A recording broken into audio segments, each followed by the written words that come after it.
Good afternoon, everyone. On behalf of Times Higher Education and Coursera, I'd like to welcome you to this roundtable, which is focused on closing the employability skills gap in Central Asia through digital education. So my name's Julia Gilmore, and I'm the content manager for special projects here at Times Higher Education, and I'll be your moderator today.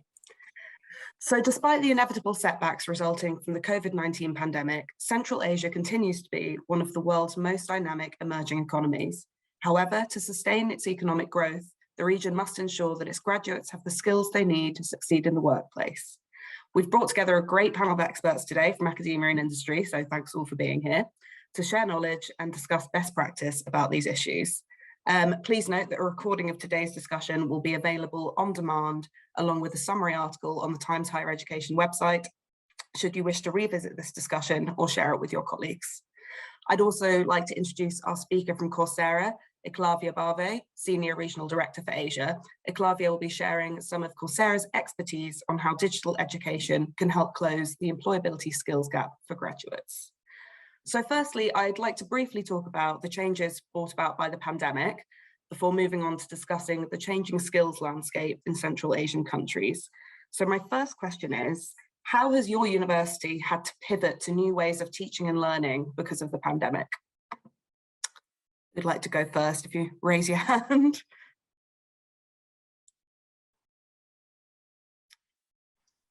Anyone? Can maybe just, if possible, my name is Shulpan Isimova. Before I worked in International Kazakh Turkish University in Turkestan. This is in south of Kazakhstan, as vice president of this university. Before this, I had my experience and 18 years worked in Academy of Public Administration under the president of the Republic of Kazakhstan, and also as vice rector of this university academy. And but if we just discussing about your question, yes, this is, I think this has happened everywhere, this pandemic situation, COVID, everywhere. And our university, for example, this is in case of the Almaty University, which located in south of Kazakhstan. We just started, we had before this some platforms. I mean, this is because Turkish university, we had like Akkun platform, but then we just started working with Moodle system, because before maybe our university is not maybe totally 100% worked with digital platforms or systems. It was like, you know, more maybe we had like maybe history of the working like university without, because you know this is maybe some problems with the skills, digital skills of the academic staff, and some of them, and because the ages of the oldest academic staff, this is maybe difficult to learn and work and use these as devices. But when this situation this happened, we totally 100% of the teachers and students started to use. It was some problems with maybe like lack of the knowledge. We started to divide it. Our academic started to work with academic staff, because we divided for some group of we had some voluntary academic officers who just help. And we selected who can use it, devices very well, and maybe in the not so well. We divided for some groups and started to maybe organize some teaching program for the using some stream platform with just using Zooms or other platforms for the teaching. And it was difficult, but I think this is also push our university to use more and orientated us for the digital, perspectives for the developing our universities. Just maybe this, but we still have a lot of problems in Kazakhstan. I think this is not totally for all of the universities. We can use it using, this is devices, because we have some maybe a limitation of budget for developing this is platform, because this is a very expensive system. And also, but now I think we have some strategy of universities who are orientated for the development. This is digital strategy of universities. I think this is also main issues, but still have a lot of problems. Thank you. Thank you. And has anyone else experienced that in particular with training staff? Because obviously the shift to digital was just so dramatic. We didn't know it was going to happen so quickly. So was training and kind of getting everyone on the same page, so to speak, an issue for any of the rest of your institutions? Would it be okay if I say something? Yes, of course. Oh, okay. Welcome. If you could just introduce yourself briefly as well, that would be great. Hi, everyone. Sorry I was late. My name is Kimbat. I work at the Quality Assurance Department at Almaty University in Kazakhstan. In terms of, I wanted just to add up on the training of the staff. So once the pandemic started, we sort of we opened a new center, a new department within the university that deals specifically with distance education, distance learning. And this department also took into its duty, I guess, to teach staff, to train staff on how to use different tools that we used during the pandemic. And I know that there is still a problem with making sure that everyone, all the faculty members, know how to use it properly. So for instance, we also use Moodle, as Chulpan mentioned, but there's a lot of staff members that do not use fully what it's capable of, so they don't use the functions of it. And it's really, really hard to actually make people do stuff that we actually want. So I think that's a big problem for us still, and we discussed it a couple of weeks ago on how we could encourage our faculty to actually upload syllabi, sorry, to actually upload the course materials on Moodle, or how to actually grade people properly, because we're switching back into the in-person classes, and we sort of feel like it has been, it's starting to be really, really like a lot more difficult than it used to be before. Thank you. Definitely. And Clavia, I'd actually love to ask you a question about how Coursera have partnered with universities to overcome some of these challenges that we faced during the pandemic. Yeah, Julia, and great to hear some of the thoughts that Kimbat and Chopin shared earlier. I mean, till about 2020, only very, very few universities globally were doing online learning and teaching. And that were the universities that were thinking ahead. But what happened in the last 2 years is virtually every university across the globe moved to online. Though, as we heard earlier, they may not have been ready for that, but they were forced to do. So the idea was not to modernize the curriculum or to move ahead in terms of teaching and learning, but just to continue teaching, because the students couldn't come to the campus and the faculty members couldn't come to the campus. So the main motive was just to continue learning and give an opportunity for students to continue to learn. And this is how Coursera started to work. So if you look at pre-COVID and post-COVID, I'm taking the liberty of calling this time as post-COVID, assuming that we are coming out of it. So pre-COVID, only a handful of universities were online. Now, in the last 2 years, there are more than 3,000 universities that we work with who moved to online using Coursera platform. And the reason that has happened such a gradual increase pre-COVID and fast movement after COVID is because pre-COVID, the assumption was that whatever you teach and whatever you learn in class, the same will be converted to online. So the textbook, the same text will be converted to online, but gradually both students and the faculty members realize that online teaching is very, very different, because you're engaging with your cohort of learners in a virtual environment. So the teaching methodology has to be very, very different. It has to be very, very engaging. It has to be divided into chunks, and also making sure that it is not a monotonous learning, but a interesting way of teaching for the students to not only learn, but to also have assessments in a way which tests what are they learning. So what we've done over the past 2 years is that work both with the faculty members and the management of the university to look at 3 or 4 things largely. One is making sure that the curriculum is modernized, because many universities have been following the curriculum which have been followed for last 8-10 years, and the industry and the world has moved very, very drastically in last 8-10 years. So how do we help the universities to modernize the curriculum? Second, helping the faculty members, because I think if we talk about healthcare workers, frontline workers, when we talk about COVID, we don't talk enough about our teachers and faculty members who have done a fantastic job in the last 2 years. So also helping the faculty members to keep pace with what is happening. So in many universities, what the faculty members are doing is to leveraging the content from Coursera and also building it and blending it in their own curriculum. So the students would learn from their own faculty members, but would also take courses and content from Coursera.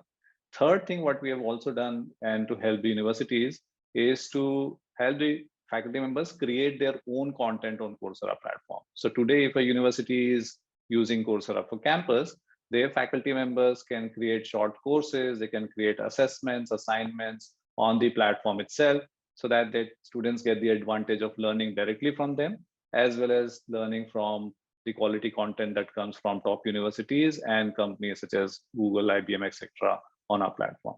So I could continue for another 10 minutes, but I know that we are also keen to hear the thoughts from the other guests. But these are largely 3 or 4 areas where we have worked very, very closely with the universities. Thank you. And I'd love to know if any of you have made any significant changes to your curriculum as a result of the pandemic and the switch to digital. And also, aside from the kind of typical academic curriculum, have you made any changes to, for example, your careers service at your university? I can see Regina is next to me on my screen, so I'm going to pick on you if that's okay. Okay, so good afternoon, everyone. My name is Regina. I represent International Information Technology University in Almaty. So nice to meet you all. So as for your question, yeah, I can say that we have some changes introduced in our curriculum because first of all, in the pandemic period when Coursera gave free access to all education institutions to the available courses, we have experienced the major interest from our students side, and therefore it was decided to introduce the practice of best universities into our educational programs, so into educational programs which we offer at our university, and we decided to implement Coursera courses into our curriculum. So first of all, it was a long process. The faculty, the administration of university, we spend a lot of time to find the courses which will, which will map the current curriculum, and because we need to consider it according to the content of the course, according to duration and complexity of the tasks that we already offer to our students. So, for example, in most cases, it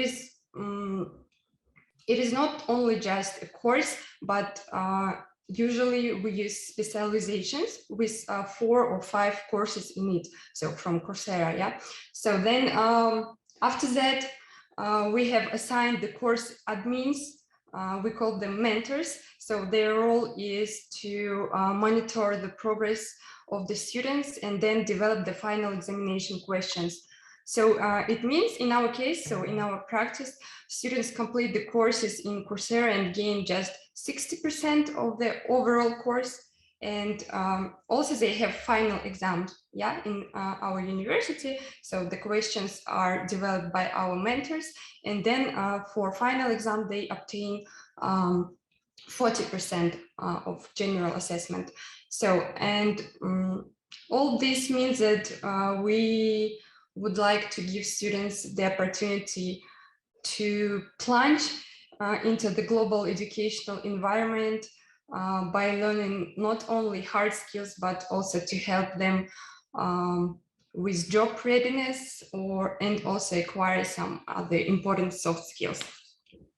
Yeah, thank you. I also see a hand up from Shulpan there. Do you have something to add to the discussion? Yes, if possible. Yes, of course.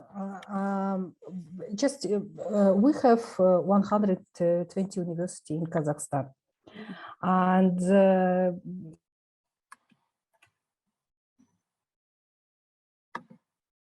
as you know, and this is a lot of universities. I think here, for example, we have still some problems with the maybe top managers of university who can organize in like crisis managers of in higher education system who can like focusing for the changes some curriculum or educational program. Recently, I just finished my first part of the research about the public administration curriculums of the universities of Kazakhstan, which is in conclusion of this, I just couldn't see any changes. I mean, this is a few universities who can just change their program and put maybe new things like major or minor programs of the just curriculums of the public administration. I mean, I'm just speaking about only one program is public and local administration.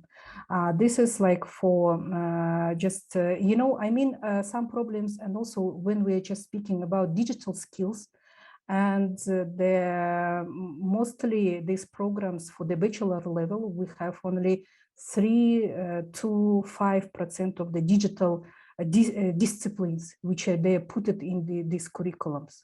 This is not enough for the just development. This is digital skills or like orientated for the just new things. And the trends of the universities just, I mean, this is, I mean, I'm speaking about the 60–70% of the universities who are just not, I haven't any changes in their curriculums. And also this is some problems with the, I think this is the gap between development of the region, because center and region also this is big problem for Kazakhstan. Maybe I mean here we just see from Demirel or IT University. This is good university. I mean they're located in Almaty, located in Astana. Some of them, I think they just like in the trends, they development new things and put it. This is trends in their curriculums, but I mean the mostly universities is not maybe have a lot of changes in their programs. This is my point of view. This is because I work there and I see, and now the research which I'm working also is like conclude these things. I mean just that's all for now. I mean, thank you. Thank you. And now I'd like to move on from discussing the pandemic, although it's obviously something that's still going to feature in a lot of our answers. But I'd like to discuss how universities can close the employability skills gap in Central Asia. So while higher education is typically organized by academic disciplines, today's jobs are generally organized by skills. So skills in technology, skills in so-called soft skills with communication and teamwork. And I'd like to ask you all, which key skills do graduates in Central Asia need to succeed in the workplace? And following on from that, how does your university prepare students for these in-demand skills? Love a hand up, but I will be calling on people if you don't put your hand up. Oh, Lilia.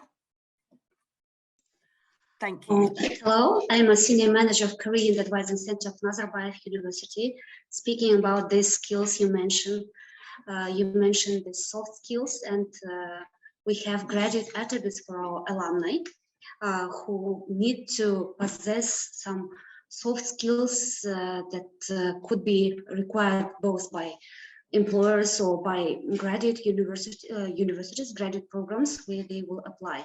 So in relation to this graduate aptitude program, we have prepared several programs to teach the students these skills. We have future ready skills program comprised of 9. Nowadays, due to the quarantine, etc., we have webinars online, webinars conducted to all students, both undergraduate and graduate students. We try to attract external speakers who are the employers, who speak about critical thinking, strategic thinking, communication skills, negotiation skills, conflict resolution skills, etc. This is a 1-hour webinar, and during these webinars, the employers provide not only information about the company, but also about the skills that are required by the company and about the specific skills within this Future Ready Skills program.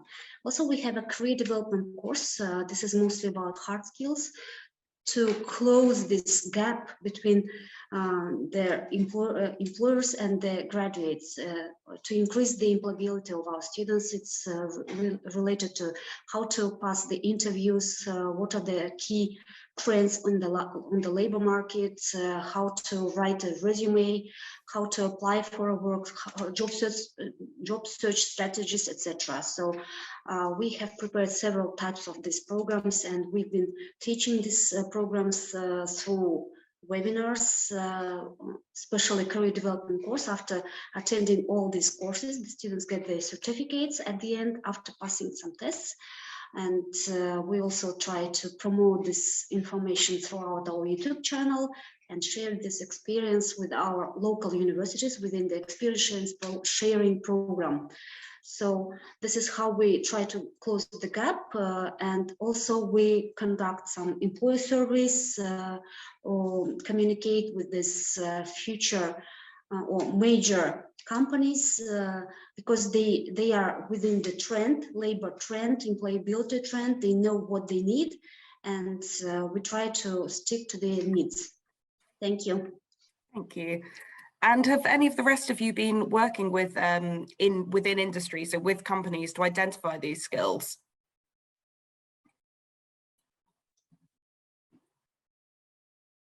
Maybe while others gather their thoughts. Gulnaz, sorry, I can see a hand up from Gulnaz. Thank you.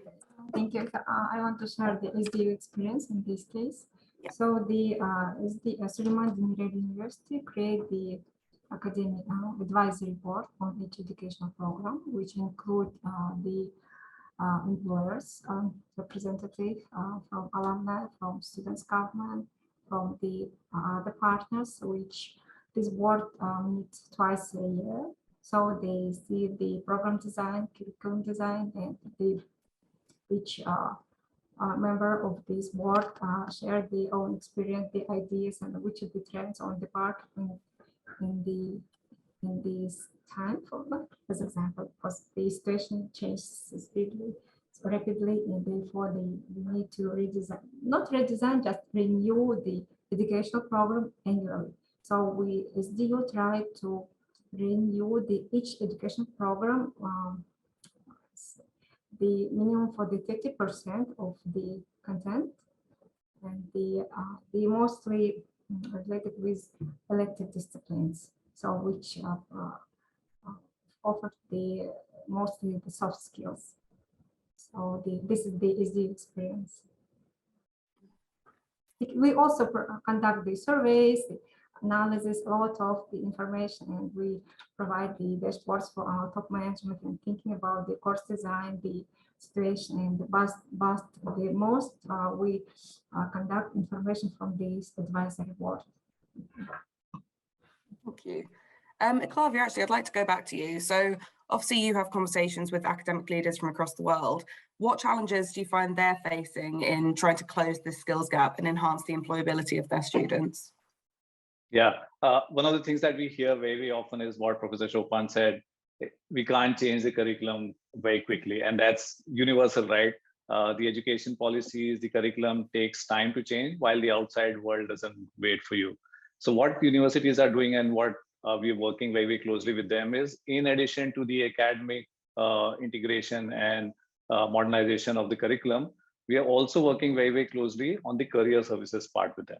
And most of the universities, what they're looking at is they understand that while the curriculum cannot change, the industry requirement is changing very, very fast. So while, as I said, we work with more than 3,000 universities globally, we also work with equal number of companies globally that use Coursera platform to upskill and reskill their employees.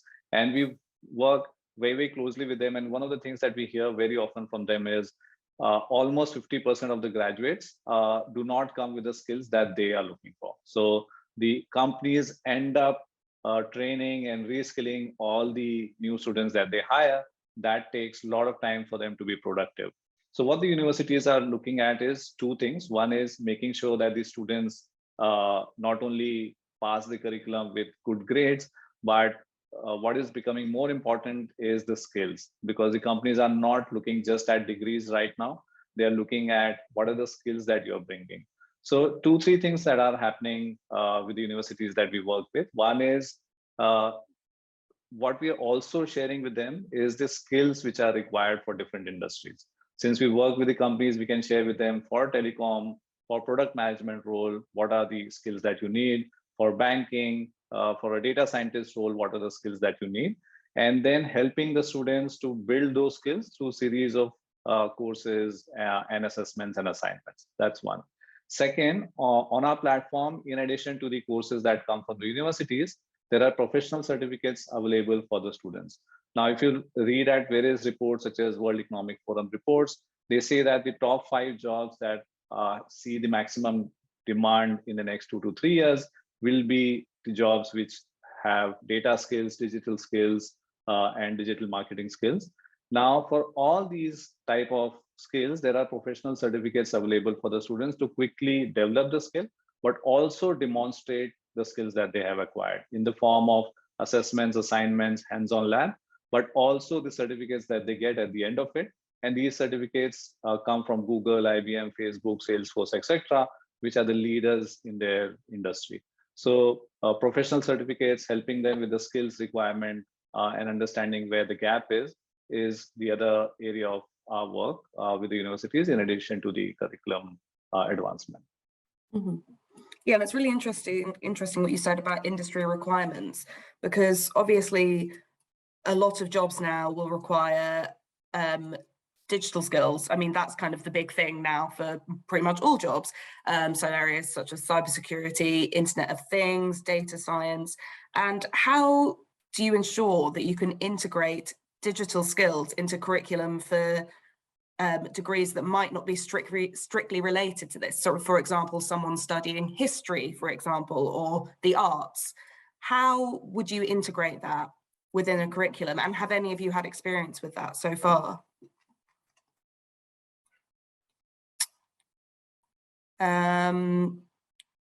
Gulnaz, thank you. I can see your hand up. Yeah, sorry. So in this case, we conduct the exit survey from our graduates, and then we try to conduct the second survey after, let's say, 4 or 5 months. So and we think that they need to have job offers, and in which problem they face in this stage. Therefore, we conduct this information from our alumni and analyze in each educational program, so how we can redesign this program. So this is the first point. And second point about professional certification. We have these types of certification. As example, in business school, we have ACCA certification and etc. From the School of Engineering, it's the Cisco and another IT companies professional certification, and we also think that this can help our graduates to find job fast in the short time. So in the other point is, in Kazakhstan we have national rating at Almaty, which analyze each educational program from bachelor in each university in Kazakhstan, and they analyze in what time the graduate the of the one of the university can find job, and the average time is 3 months. So they think it's okay if the graduates can find job in 3 months. If it's not, they recommend to redesign the course and etc. Design of activities, and they analyze course design also. So thank you. I think I just want to kind of switch to talking about kind of, for example, with course design. One of the key challenges a lot of universities face is faculty development. So training your faculty to be able to support these different types of curriculum. So what support do you think staff and faculty need to ensure that their digital learning offerings produce these employable graduates? For example, is there any support that you yourselves would want that you don't feel like you get sometimes? yeah, in SDU we have external consultant, Ms. Sofia Bach. So they consult our faculty for curriculum design, for a lot of things which in trend in the the best universities in the world. So, so we try to support our faculty from research. Fantastic. And Octavio, do you know what sort of training do you offer faculty and students from Coursera's side? Just faculty, not students. Yeah, I'll add students as well. So two things, Julia. One of the things that faculty members, as discussed earlier, are struggling with moving to online, because it's not easy. If you've been used to teaching in a physical class for 20, 30 years, suddenly moving to online becomes a big challenge. So there's a lot of content and courses available on Coursera from the universities that tell you how to move to online. So what is the best way of creating a content which is engaging? So if you create a monotonous content of 4 hours, students won't be engaged. There were many surveys that were done pre-COVID and now, and the surveys asked the student how ready would they be and how willing they would be to learn online. The percentage was very small 2 years ago, and now the percentage is very high, largely because of 2 to 3 reasons. One is that the content has to be engaging enough. We've seen in the physical world, the attendance is best in a class where the professor is the most popular, most engaging, most interesting professor. And that happens in the online world as well.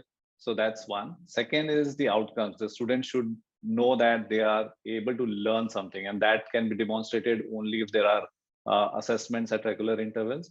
We're also helping the faculty members to create the assessments on the platform so that they are able to test the knowledge of the students.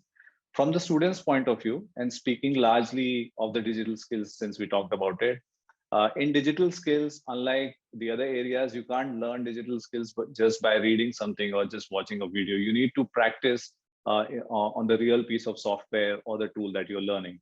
So for example, if you're learning how to do data visualization on Tableau, unless you actually work on Tableau software, you will never be able to learn. So what we've done is, in addition to the courses, there are 2,000 plus guided projects or hands-on projects available on platform, our Coursera platform today, where a student gets to see what the expert is doing on the software, and they get access to the real software then and there.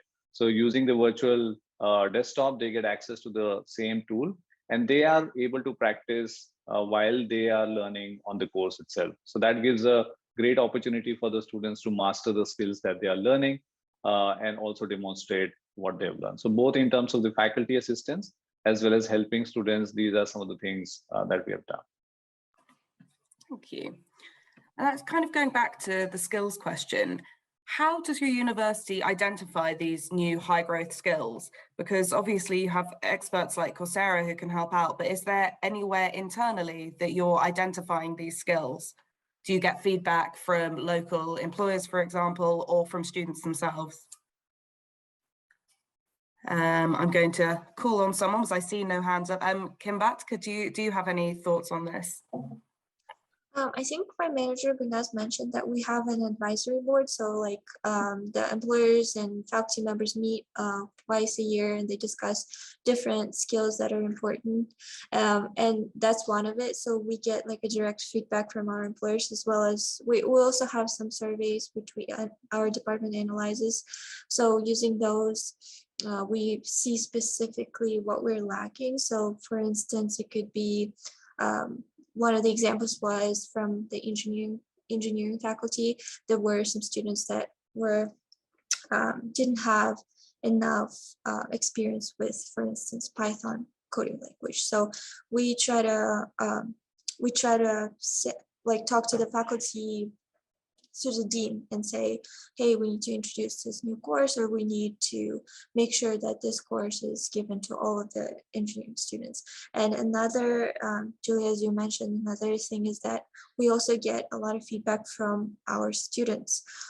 We have a survey called Course and Teaching Evaluation. So it's right before the final exams each semester. And our students are very progressive, and they are never afraid to speak up. So they always tell us what they are missing from the course. So for instance, they could say, oh, like, I didn't like this course because we didn't have enough practice. Where am I going to work? I need this and that. And then they just write up a list of the things that we don't have enough. So we use that all the time. We have those consults with the department heads and faculty members, where we talk about the students' feedback on different courses. And usually the majority of skills that we introduce come from students, so their experience. So I think it's really important to actually get quality feedback from students. Thank you. And obviously, yeah, quality feedback from students is important, existing students, but what do you think about getting feedback from alumni? Because alumni networks can obviously be a fantastic source of information. And also alumni networks can be used to facilitate lifelong learning, which I think is something that's really coming to the forefront now. Has anyone got any specific alumni activities that they're undertaking, or any alumni outreach that they think is related to teaching of these skills?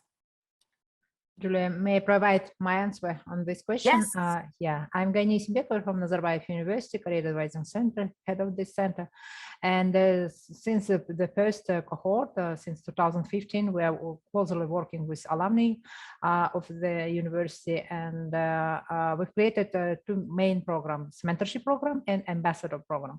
And within these two programs, our alumni and also graduate application program, it's also, and it was just maybe first 3-4 years, and then we involved our alumni in other student development programs, such as career week or mock interview week, because our alumni, after graduation, they create own business, or they starting working in some main companies, local or international, and get some experience, and now they can share the experience, and sometimes they can teach our students and share they maybe give some feedback, tips, and advice how to develop themselves within they study at Nazarbayev University within the before they are here as a student.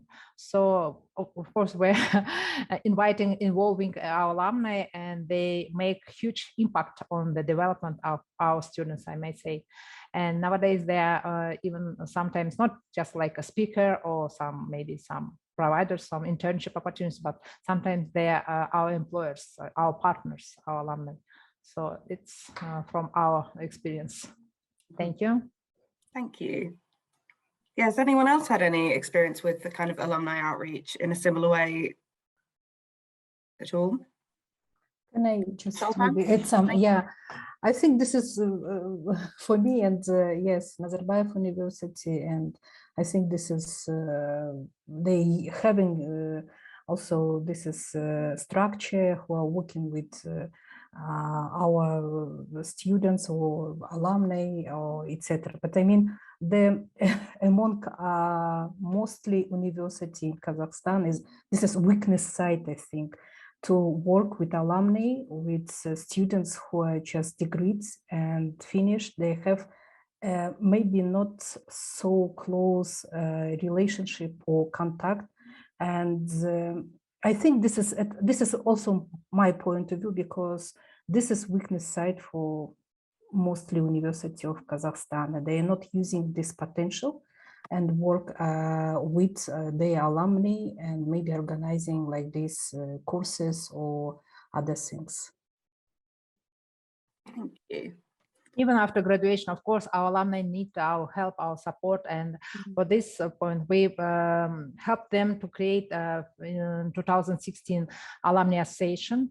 And then they get some power. They initiated independent Alumni Public Union. And since 2018, they're working perfectly within their program. And they help students, they help themselves to career advancement, for career development, and they organize some different events. And of course, our alumni always need our attention, our support, and they get any support, and we're inviting always them, not just like a speaker or to using them, but also we provide some service for them, because in some step or level, they also need maybe extra help or extra support, advice from our side, not just from career advising, but also from our faculty staff. So we continue our contribution or our communication with alumni.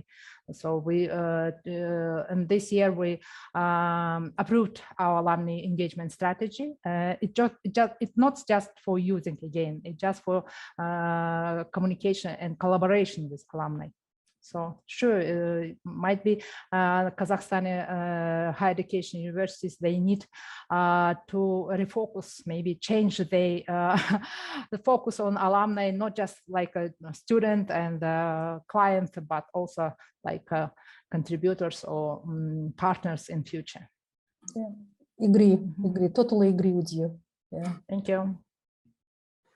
Thank you. So yeah, I think that the alumni outreach really does tie into lifelong learning and kind of providing of digital skills. And Aklavia, I'd love to get your opinion on that, on how Coursera facilitates this lifelong learning. And then I'd also love to hear everyone else's opinions on how important you think that could be. Yeah, I mean, we sit in the center. One side is the academic institutes where we work with, and the other side we work with the companies that use Coursera platform for their employees. And I could relate with so many things that were shared earlier. The first thing that Kimber said, that students are very vocal these days. That's very, very clear. When we work with many universities, a lot of universities don't start with all the students at one go. They may start with just their engineering program. And then we hear from them that our management students are also asking for access to Coursera, because they get to know what their friends and peers are getting to learn on the other platform. The other thing that we are seeing on our platform, and since there are 90 million plus learners, a few million are students, while the rest of the other learners are working professionals. And I would say this is, in a way, a large alumni network in itself, because all the working professionals on Coursera are alumnus or alumni of some of the other universities globally. So we hear a lot from them. So when the universities look at not only changing the curriculum, they also know that it is important for the universities to have an opportunity for the students to learn something on Coursera, because today, students who are looking for enrollment in a university, they do their research really well. So they would look at what are the options available for them, and between the universities that they have to choose from, they would look at the university which not only has great curriculum or teaching staff, but also provides them an opportunity to learn what beyond the curriculum. So these are the 2 or 3 things. And maybe I can just also share what because there was a lot of discussion happened right now on the survey. So what we also did on our platform is, recently we came out with a campus skills report. And in that, what we did was to look at what the student community on our platform are learning. So we did a full survey and then came out with the findings in largely 2 areas. One is the skills readiness of students. And we found that obviously there was a gap in the skills readiness of these students. So while they are doing well in some of the areas, for example, they are doing well in statistics, they are not doing so much in statistical programming. While they are doing good in data management, they may not be as good in data visualization. So assessment of skill readiness is one thing. And second, we also looked at the pathways to skills. So for example, if I'm an engineering student or if I'm a management student, what are the skills that I'm building that can help in my career? And we found very, very interesting facts. We found that engineering students are focusing a lot more on human skills than they were focusing 2 to 3 years ago. And that's very, very clear when we talk about the career services part and being ready for the interviews and job world. Communication skills, written skills, negotiation skills, people management, collaboration skills are becoming very, very important. And the other thing that came out very, very clearly is that irrespective of the discipline, all the students are building digital skills. So whether it's arts and humanities or healthcare, all the students are building digital skills. And it works beautifully, because if you are able to build skills which are multidisciplinary, it opens up your avenues to more careers very, very quickly, compared to if you're sticking to only your discipline. So these are some of the things, and we would be happy to share our campus skills report as well, so that all of you can go through it, not only what your students are doing, but globally what the student community is doing and where the skills are when we think about our students. Great, thank you. I'm going to ask a slightly controversial question now. So many employers agree that professional certifications or credentials are, if not as relevant, maybe even more relevant than university degrees for teaching workplace skills. So if this is the case, then what do you think the role of the university is in preparing graduates to be employable? I'm going to call on Shulpan. Oh, this is, no, for me, and this is my point of view. I'm analyzing and working with higher education system, and among universities, this is, I think this is, firstly, we necessary and have some reinvention strategy of the development of our universities in Kazakhstan. This is not only in Kazakhstan, in Central Asia as well. I think this is to understanding the size of the between the size of the hard skills and soft skills disciplines, which we necessarily for the putting in our curriculums or educational programs. And firstly, this is, and also secondly, this is maybe some changes among the academic staff and the understanding the new trends, and and focusing, for example, the changes and necessarily skills for the putting in the curriculums, for example, to using maybe before we just discussed about the arts or history, for example, subjects which necessarily some digital maybe the skills, they can put it maybe major or minor programs there, and using like IT or other things for the and using this software programs for the historical things or for the arts, for the etc. And this will be also great opportunities to change maybe our programs and in Kazakhstan and in some region universities as well. And also this is maybe also necessary some platforms, maybe discussion platforms for the understanding the role of our universities to preparing some degree programs, bachelor or master's or PhD programs in each area. And I think this will be too good because, and some changes in structure, the universities, how we manage university, because the main problems here also we have the maybe control of the Ministry of Education. For example, Nazarbayev University, they have own legislation. This is completely different universities from other universities of Kazakhstan. For example, they have own legislation and they have very flexible approach for the creation some curriculums. For other universities of Kazakhstan, they have some like limitation of the preparing some bachelor or masters or PhD. They have some like requests, like obligative request from the ministries, which controlling the creation, and also this is not flexible. And I think this is also the influence, or maybe for the how the competitive these programs, because this is a limitation of the flexibility of universities. This is also the big problem for me. This is my point of view. And also we need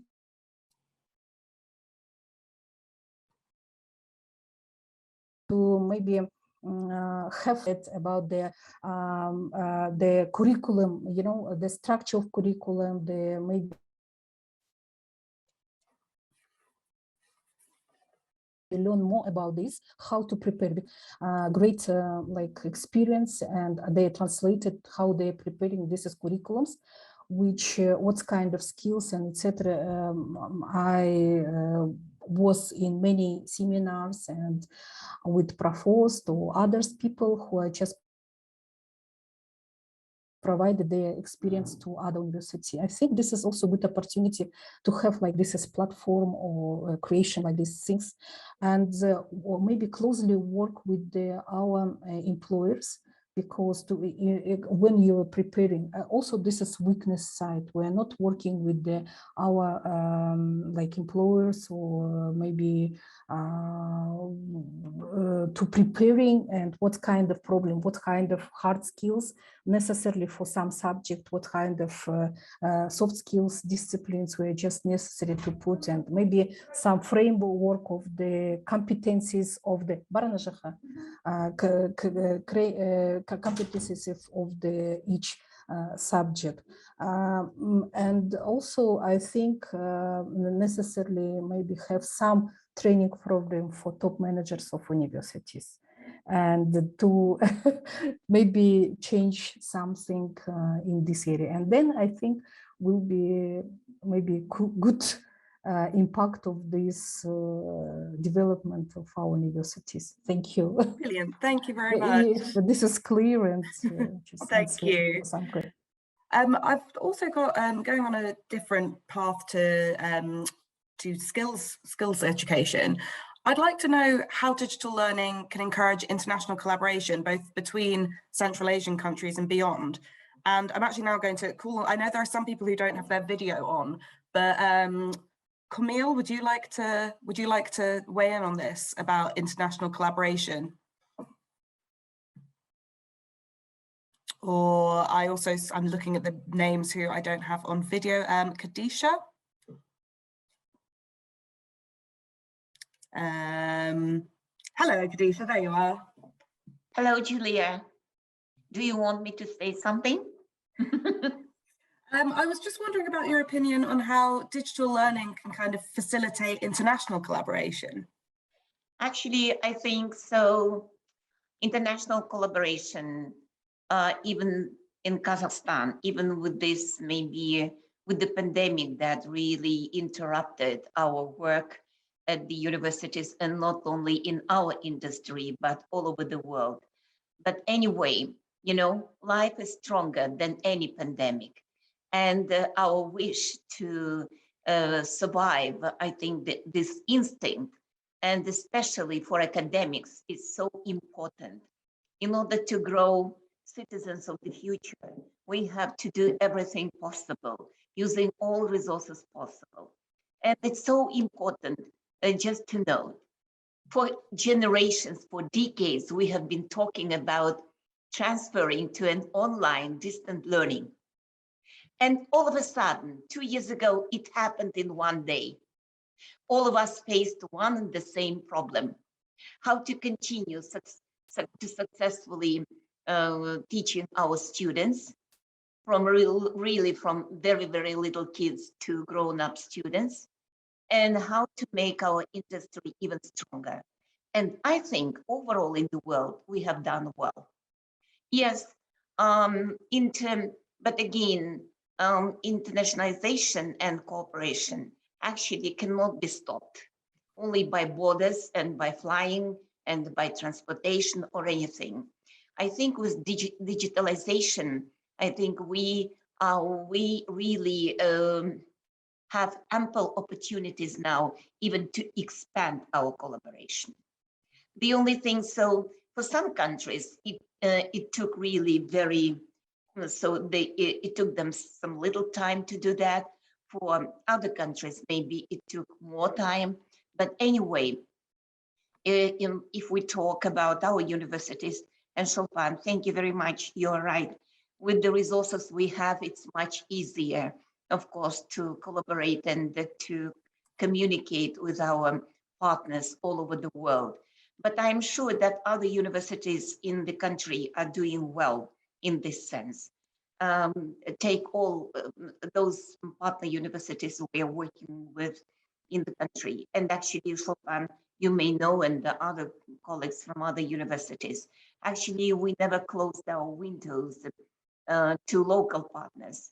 I think it is even more important for us than working with international partners. But I think if we put our efforts together, that will be great. Only why Julia and I'm sorry if so I mispronounce your name, Behave, and other colleagues actually. So this university was designed as a kind of model of the future university. But again, the unprecedented political and financial support was given not just to create a toy, a brand toy to be proud of. It's a model to be shared with other universities. From day one, we have been doing this. It means that not necessary maybe to travel abroad in order to see what is going on. And before that, I was very sorry, and my attention was divided into 2 sessions going in parallel. And before that, you were talking about digitalization and the role of digital. Oops, sorry, Kadish, you've gone on mute. But actually, digitalization actually is a part of our education for the last 2 years. It was very active. Again, only because of the resources, we'll be more than happy. What we learned and my takeaway will be for Chopin and other colleagues, we will have another session with our academics and with Vice Provost for Academic Affairs, Loretta O'Donnell, to share that experience with you. How we do here in Nazarbayev University. And actually, I think it's a good experience.